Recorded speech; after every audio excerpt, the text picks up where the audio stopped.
Nous débutons ce journal, comme je viens de vous le dire, en allant au centre d'appel Covid-19, un centre créé dès le début de la pandémie, en mars 2020.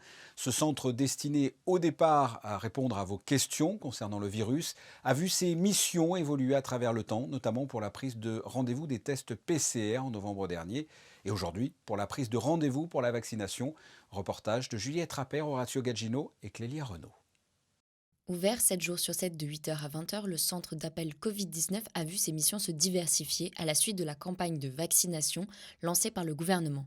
Le call center a dû multiplier par 5 ses effectifs pour pouvoir répondre aux besoins de la principauté.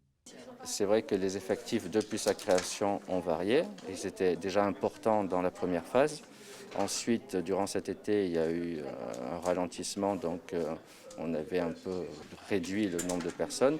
Mais là, en fonction de toutes ces missions et de nombre d'appels très importants, on a anticipé et on a bien sûr mis tous les opérateurs possibles et les superviseurs qui répondent aux personnes, à la fois pour les vaccins et pour les PCR.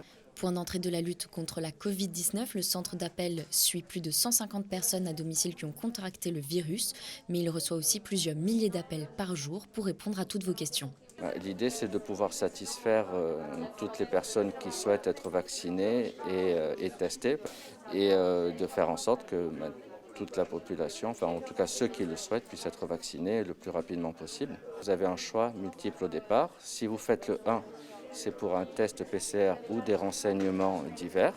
Et il faut faire le 2 pour prendre rendez-vous pour une vaccination. Donc l'opérateur remplit votre fiche et la transmet ensuite au centre de vaccination pour qu'ils organisent la vaccination sur place.